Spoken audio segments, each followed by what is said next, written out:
welcome to the podcast Amazing Tales from Off the Beaten Path, and I'm your host, Mike Allen. Where was the first Christmas tree in the United States? Well, unraveling this fairly straightforward question, it seems, is not such an easy task, and in fact, actually leads to a bit of a mystery. The Connecticut town of Windsor Locks seems to have as good a claim as anybody, at least as far as the New England section of the country is concerned.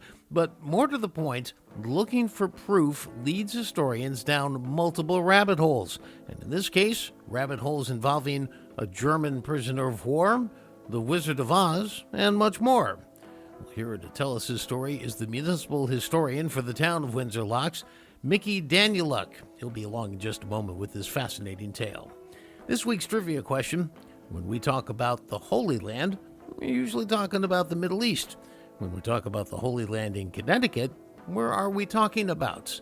Well, stick around after the main program for the answer, because then you're going to know the topic for next week's show. So you're a historian. The year is 2025, and you're trying to find out if your hometown was the site of the first Christmas tree in the United States back in the late 1700s. Where do you even begin? Well, if you're in Windsor Locks, Connecticut, some of the work's already been done for you. For instance, there's a stone monument making the declaration that it happened in 1777 on a historic farm that, yes, dates back centuries. The oldest newspaper in the country, the Hartford Courant, published an article all but saying Windsor Locks was likely the first, at least in Connecticut.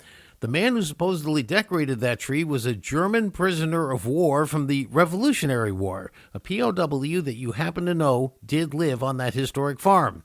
The prisoner was a Hessian. That's a German soldier hired by the British to help them against the colonial forces during the Revolutionary War. And, you happen to know something about German history, which tells us that the first Christmas tree in the world came from Germany, and many other Christmas traditions celebrated in the U.S. today also came from there. So a compelling case to be sure, but not exactly open and shut, particularly because you don't have any hard evidence.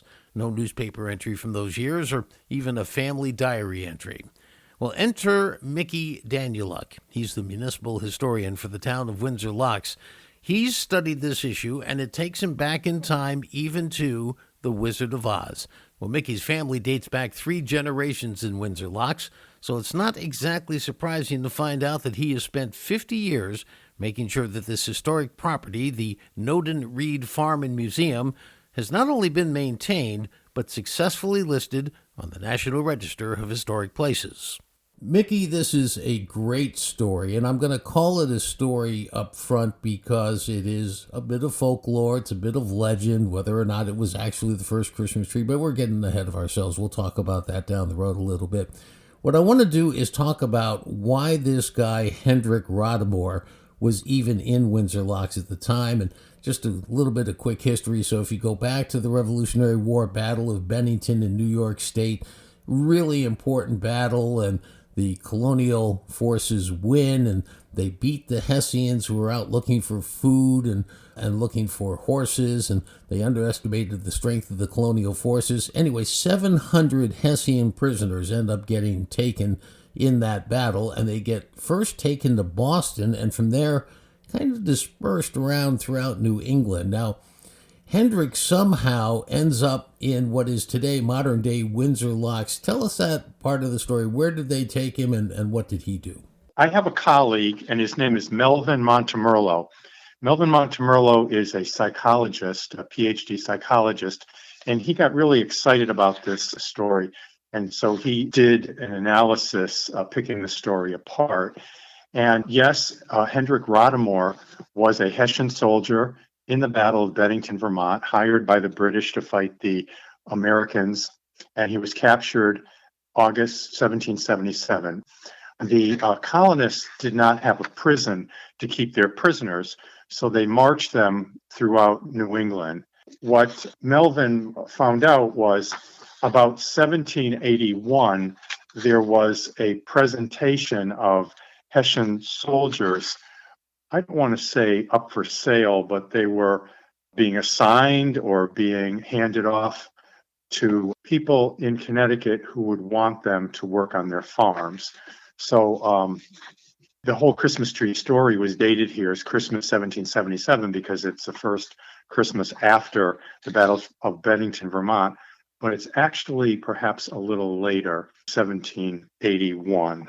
Again, the colonists didn't have a prison, so they marched them through New England. Somehow they would parole them or drop them off at different farms. And Samuel Denslow had a 100-acre farm on West Street here in Windsor Locks. West Street's one of our oldest streets, 18th century road. Samuel built a cabin for Hendrick. We know that he was a real person. He was in the mid-19th century histories of Connecticut and Windsor Locks as living here. We know that bees buzz, birds fly, and Germans love the tradition of O Tannenbaum. O Tannenbaum is the honoring of life in the deadness of winter as personified by the greenness of the evergreen when other trees are bare. So it's a celebration of life in a dormant time.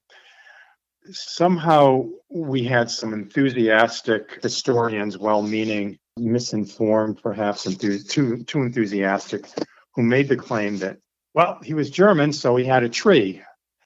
And not only did he have a tree, but he decorated it. Well, there are no primary sources for him having a tree. He was a stranger in a strange land. And I personally believe that he comforted himself by decorating his cabin in a large way or a small way with evergreen. Windsor Locks was the north section of Windsor. It was known as Pine Meadow, and our terrain is either clay or sandy. That terrain was very nurturing for white pine, and so we had a lot of white pine here. And I don't think it's out of the imagination to imagine that he brought some evergreen into his cabin to comfort himself. A large amount, a small amount, whatever. Can we say he brought a tree in? Well, we could say that, but we don't know that for sure. Decorated it? Well, decorating Christmas trees became a Victorian curiosity in the mid-19th century, about the 1850s.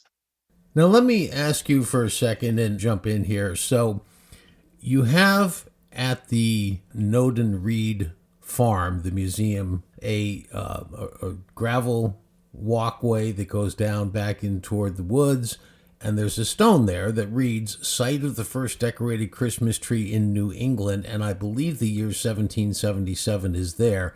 So just square out for me, how do we get, it sounds like this research that says it may have been 1781 or so, sounds like that was maybe a little more recent after that monument was put there? Yes, and I did not place that monument there. As I said, we had some enthusiastic, well-meaning, uninformed history buffs who just ran with it. But nevertheless, that's where the cabin was, right? Yes. So in the old histories that go back to the mid-19th century, we have Hendrick Rodamore mentioned, and we have in rods the location of his cabin from Spring Street and from West Street. And we had a surveyor go out there and mark the site, convert the rods to feet, and mark the site. It's kind of on a knoll overlooking a brook.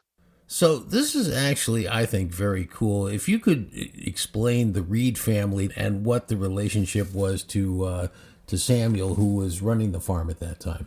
Okay, sure. So I'm going to go back to ancient Windsor, the 1600s. Pine Meadow, which is now Windsor Locks, was the north section of Windsor. And by 1663, there was one family living here in Pine Meadow. The head of the family was Henry Denslow. There was fear of Indian uprisings. There was a lot of tension between the English settlers and the Native Americans. There was a palisade in Windsor, a fort. And so Henry Denslow went back with his family for safety to the palisade in 1662. Well, he says, I got to go plow my fields. It's April 4th. And they said, Henry, don't leave the stockade. It's not safe out there. And he goes, well, I got to plow my fields. So he goes out to plow his fields, and he's never seen of again. There was a band of warrior Native Americans sweeping through the area en route to the settlement at Simsbury, Connecticut. They were going to Simsbury to burn the settlement. They were captured, put on trial, and they admitted killing a man down by the river. Okay, so Henry Denslow has a grandson or a great grandson named Samuel, and Samuel purchases 100 acres along this colonial road known as West Street. It was the western end of this Pine Meadow area. It's to the Samuel Denslow farm that Henrik Rodamore is assigned.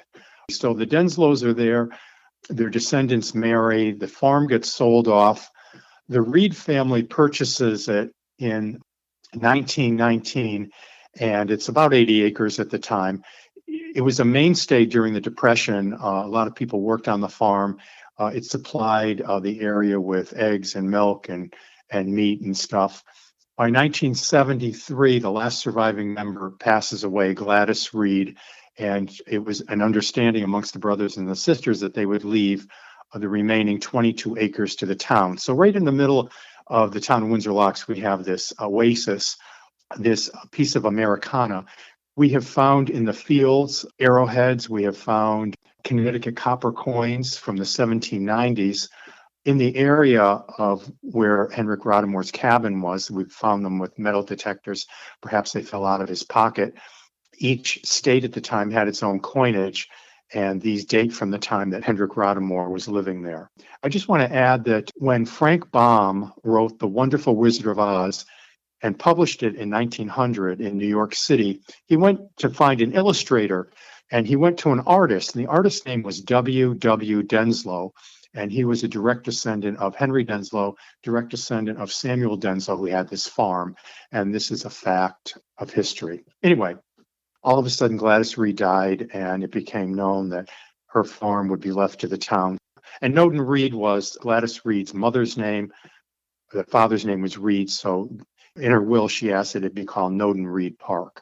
I want to go through the pluses and minuses of the folklore of whether or not it was the first Christmas tree. Now, at the end of the day, does it really matter? The answer is probably no. But it's a great claim. And frankly, in researching this story before I talked to you, I was trying to see how many other places claim to have the first Christmas tree. And there are a couple, but there aren't many.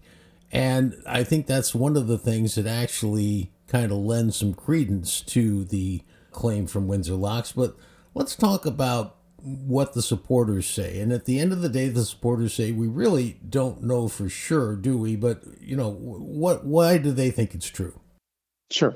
Mel Montemerlo, in his research, found 15 claims of first Christmas trees in a state or in America. And the first one is 1747 in Bethlehem, Pennsylvania, followed by another in Philadelphia in 1749. The first was by the Moravian Church there. The second was by the Catholic Church. And these continue 1776 in Trenton, 1777 in Carlisle, Pennsylvania, 1777 in Windsor Locks, 1781 in Quebec, Canada. I can go down the list. That would argue for Windsor Locks from that list being the first in not only Connecticut, but New England, right? Yeah. So when we say the first or the last, I get a little uncomfortable. I would like to say early Christmas tree or one of the first, but to make a claim of first or last, I think is kind of a setup. Yeah, I don't blame you. Now, the critics on the other side say, first of all, there's no primary source. It's not like Hendrik sat there and brought a Christmas tree in and said, hey, somebody take a picture of me and let's put it in the local paper. We didn't have that back then. No YouTube. There's no YouTube, right? Exactly. So now the other point that critics make is that, okay, let's assume this did come over from German culture and that the Hessian soldiers did it. Well, heck, in that one battle, there were 700 Hessian soldiers captured, and what's not to say each of them didn't find some comfort by bringing a Christmas tree in. So that's one of the other things the critics say. That's correct. But some of them still remained in captivity. Some could have gotten out of incarceration, for lack of a better word. Some of them could have been free working on a farm. We don't know that. So it's hard to really put a fine point on this. But now I want to point to the Hartford Courant article from Christmas Day, 1955. And Gladys Reed is going to come back into this. Tell me about this guy, Herbert Stokel, who wrote the story about the old timer. What did that article say? Gladys Reed was the chief accounting secretary for the Hartford Courant. She was very keen into a local history, proud of her farm, and I think she might have talked up the story of, oh, I live on this old farm that goes back to the 1700s. We had a Hessian soldier living there. And I think she told the story to Herbert Stokel. As you know, magazines that come out in a particular season, let's say Christmas time, they like to put a little spicy story in to beef up the holiday mood or whatever. So this Eric Stokel in 1955 came up with this story, Connecticut's First Christmas Tree. And in it, he says that he met an old timer, and the old timer tells the story of Hendrik Rodemore being a Hessian soldier captured at the Battle of Bennington, Vermont, and that he put a Christmas tree in his cabin where he lived on Samuel Denslow's farm. And it's kind of a lovely little ditty to spice up the Hartford Courant for Christmas of 1955. So when you sum it up, and I think you did this very well at the very beginning, nobody knows for sure, but you think it makes a lot of sense, don't you, that he, living there by himself, would have done this? I believe that he was a stranger in a strange land. I believe he was lonely. He comforted himself, perhaps by bringing in a sprig of green, perhaps an entire tree. This was Pine Meadow. Pine was everywhere, and my belief that he comforted himself with some measure of evergreen for Christmas for the time he was here. And is it possible, or even sort of logical, that Gladys Reed would have heard this story as part of the oral tradition in Windsor Locks coming down through her family? Well, Gladys Reed was into local history. She was part of the Windsor Locks Centennial Celebration. She read, I believe, Styles' History of Ancient Windsor, Styles' History of Connecticut, and Rodemore is listed in there. And so putting the bits and pieces together, oh, that's my farm. Oh, that's my backyard. Oh, him being German, perhaps he had a tree here. So it took on a life of its own, kind of snowballed, I would imagine. So old Hendrik Rodemore, the German prisoner of war, married while he was in Windsor Locks, and he lived in that cabin on Samuel's farm until his wife died. Now here's the thing. As fate would have it, his wife passed away on Christmas Day, 1790.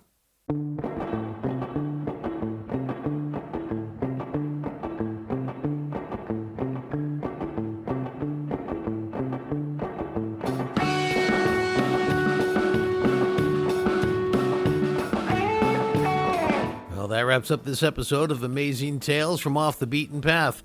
You know, Hendrik Rodemore would probably be pretty proud to know that his humble fir tree back in the late 1700s, assuming of course all this is true, has led to 91 million Christmas trees being displayed every year in American homes. I want to thank our guest for today's program, Mickey Danieluk. He's the municipal historian for the town of Windsor Locks. The answer to this week's trivia question, the question was, when we talk about the Holy Land, we're usually referring to the Middle East. When we talk about the Holy Land in Connecticut, where are we talking about? Well, the answer, of course, is Waterbury. The next week on Amazing Tales, if you've ever driven through Waterbury on I-84, particularly at night, you've seen it, the huge white cross on a hill overlooking the city. But have you ever driven up behind the hill and gone to what used to be a novel tourist attraction called Holy Land, USA? It drew tens of thousands of visitors back in the 1900s. Well, next week, we'll take you there. Amazing Tales from Off the Beaten Path is a production of True North Associates, LLC. This is Mike Allen. Be safe and stay healthy.